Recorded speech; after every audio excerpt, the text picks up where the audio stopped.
Morning বন্ধুরা। তো এখন প্রায় সকাল 7টা বাজে, আর এখন আমি দেখো কিছু দুর্বা ঘাস তুলে আনছি। তো এটাকে ভালো করে ধুয়ে এর রস বার করব, রস বার করে আমি খাবো।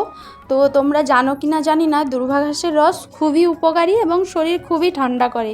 আর যেহেতু আমি একটু অসুস্থ, তার জন্য আমাকে অনেক ওষুধ খেতে হচ্ছে।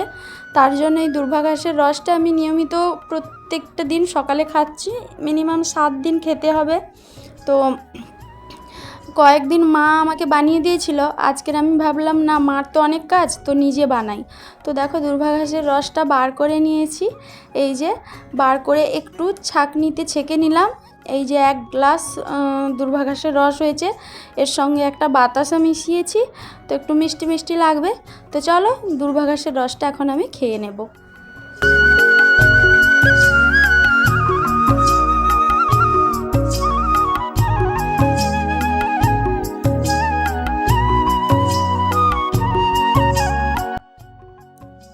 হ্যালো বন্ধুরা, তো এই যে জায়গাটায় দাঁড়িয়ে আছো, চিনতে পারছো নিশ্চয়ই, এটা আমার বাবার বাড়ি। তো যারা আমার ব্লগ প্রথম থেকে দেখো তারা জানো যে এটা আমার বাবার বাড়ি। এই যে আমি বাইরে দাঁড়িয়েই কথা বলছি বাবার বাড়িতে। তো কিছু কথা বলার জন্য এলাম। তো হঠাৎ করে বাবার বাড়িতে ব্লগ দিচ্ছি, কলকাতায় ছিলাম, হঠাৎ করে বাবার বাড়িতে এসেছি। তো কেন এসেছি সেই সব বিষয়েই বলবো। আর কি বলো তো, হঠাৎ করে আমি অসুস্থ হয়ে পড়েছিলাম।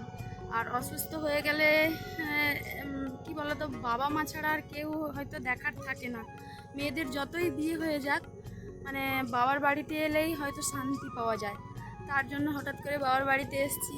বা অসুস্থ হওয়ার পর কতটা মানসিক নির্যাতন হয়েছি কাছের মানুষের দ্বারা, তো সেই গল্প তোমাদের অন্য একদিন বলে শোনাবো। যদি তোমরা চাও তো বলে শোনাবো। কিন্তু এখন বাবার বাড়িতে আছি, তবে শরীরটা মোটামুটি সুস্থ আছে। তো তাই তোমাদের একটু জানিয়ে দিলাম। আর তো পুরো ব্লগটা দেখতে থাকো, বাবার বাড়ির ব্লগ, আশা করি ভালো লাগবে। আর মানুষ অসুস্থ হলে কতটা অসহায় হয়, যেটা আমার না হলে আমি বুঝতে পারতাম না। কিন্তু প্রথম থেকে শেষ পর্যন্ত বাবার বাড়ির সবাই আমার সাপোর্টে আছে, এবং আমার হাজব্যান্ডও আমার সাপোর্টে আছে। তো এবং আরও অনেক কাছের মানুষরা আমাকে কিভাবে মানে মানসিক নির্যাতনের শিকার হতে হয়েছে কাছের মানুষের দ্বারা, তো সেটা আমি তোমাদের একদিন পরে বলবো, সময় সুযোগ করে। আমার শরীরটা সুস্থ হোক আগে পুরোপুরি, তারপরে বলবো। তো যাই হোক, তো চলো আজকের ব্লগটার সঙ্গে থাকো। তো জল খাবারটা খেয়ে আমি কিন্তু এই যে বাবার বাড়ির অনেক ফুল গাছ আগেও তোমাদের দেখিয়েছি, তো সেই ফুলগুলো আবারও তোমাদের সঙ্গে শেয়ার করতে এলাম। কারণ বৌদি এখন ঠাকুরকে ফুল দেবে, তার জন্য দেখো এই যে ঘাটে ঠাকুরের বাসনপত্র ধোয়াধুয়ি করছে। আর আমি ভাবলাম আমিও একটু ফুলগুলো ঘুরে ঘুরে দেখি আর তোমাদেরকে দেখাই। আগেও আমি বাবার বাড়িতে অনেক ফুল গাছ দেখিয়েছি, আবারও দেখাচ্ছি। তো চলো কী কী ফুল ফুটেছে দেখে নিই।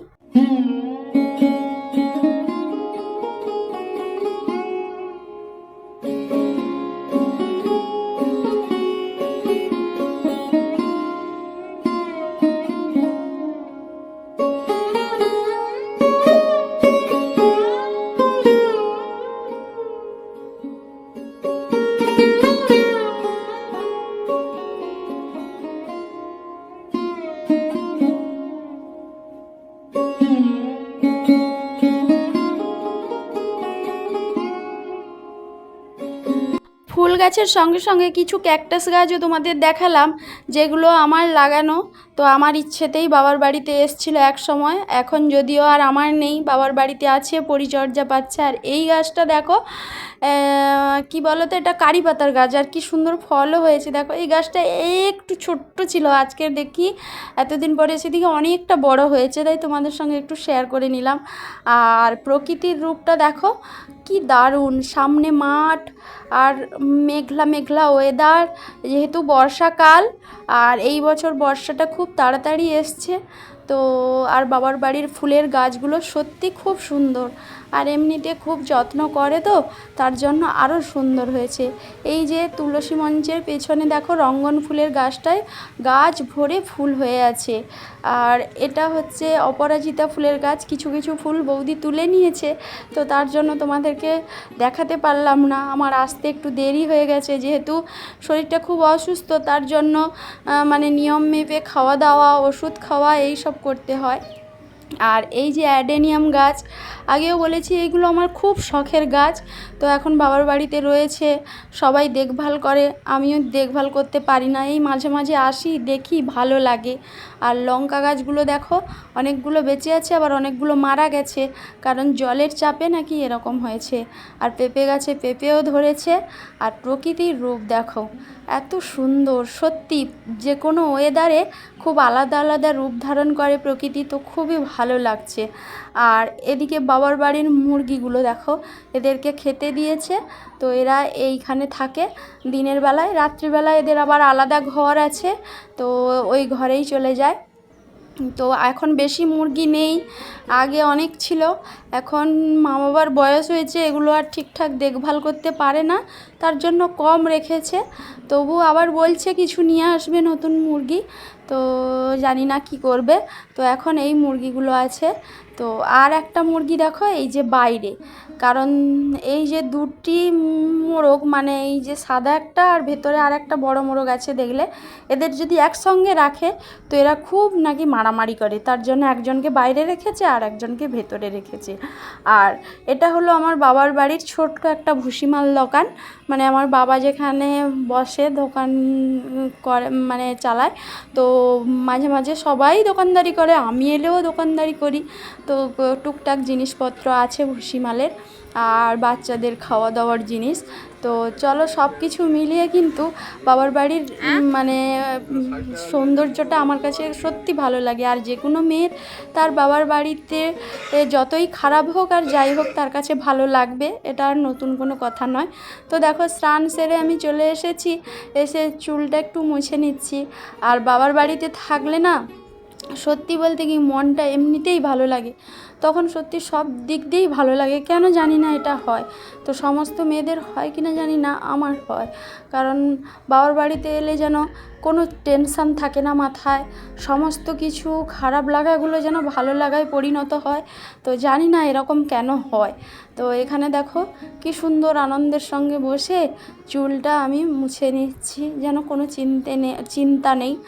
আর তারপর স্নান করার পরে দেখো চলে এসেছি ঠাকুরের কাছে। তো বৌদি তো আগে ঠাকুরকে ফুল দিয়ে দিয়েছে, আর আমি এখন এসেছি একটু স্নান করার পর ঠাকুরের কাছে বসতে। এখানে সামনে বসলে ঠাকুরের সিংহাসনের সামনে, তো মনটা ভালো হয়ে যায়। আর সামনের এই গাছগুলো দেখলেও আরও মনটা ভালো হয়ে যায়, এই ক্যাকটাস গাছ, তারপরে আরও বিভিন্ন ধরনের গাছ আছে, মানি প্ল্যান্ট। আর যেহেতু বারবার বৃষ্টি হচ্ছে আবার রোদ হচ্ছে, তার জন্য বৌদি তো মনকে নিয়ে পরীক্ষা দিতে গেছে, মনের পরীক্ষা চলছে। আর কিছু জামা কাপড় সব ধুয়ে মেলা ছিল, আবার তুলে দিয়েছিলাম, আবার এখন একটু রোদ বেরিয়েছে, আমারগুলো মেলে দিলাম, আর কিছু ভেতরে মেলে থাকা মানে ভেজা জিনিসগুলো বাইরে মেলে দিচ্ছি এক এক করে। আর একটু যেহেতু রোদ বেরিয়েছে, বর্ষাকালে তো এমনই, একটানা মিলে রাখতে পারি না, আর আবার একসঙ্গে তো করতে পারি না। যাই হোক, এরকম বৃষ্টি আসলে তুলে নিতে হয়, আবার একটু রোদ বেরোলে এইগুলো বাইরে মেলে দিলে তাহলে তাড়াতাড়ি শুকনো হয়। তার জন্য দেখো আমি এই জামা কাপড়গুলো একটু মেলে দিচ্ছি। সবারই জামা কাপড় আছে, বৌদির আছে, দাদার আছে, আমার মনোর আছে, মার আছে। তো সবাই স্কুলে চলে গেছে, মাও স্কুলে চলে গেছে, দাদাও স্কুলে গেছে, আর মনোর তো পরীক্ষা চলছে, মনোকে নিয়ে তার মা গেছে। এখন বাড়িতে আমি আর আমার বাবা আছি। তো দেখো এই যে জামা কাপড় মেলে দিয়ে চলে এলাম।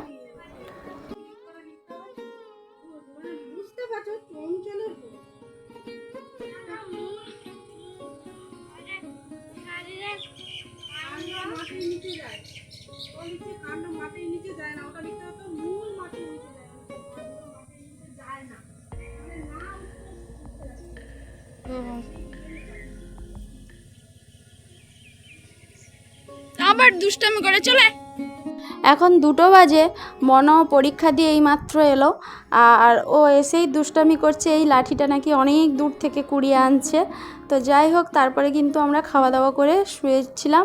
আর বিকেলে ঘুম থেকে উঠে দেখি সামনের মাঠে এরকম পাওয়ার টেলার দিয়ে হাল হচ্ছে। তো দৃশ্যটা আমার খুবই ভালো লাগলো। এই এক জায়গায় বসলে, মানে বাবার বাড়ির সামনে তো একদম খোলা মাঠ, এই এক জায়গায় বসলে প্রত্যেকটা কালের প্রত্যেকটা রূপ আলাদা আলাদা ফুটে ওঠে।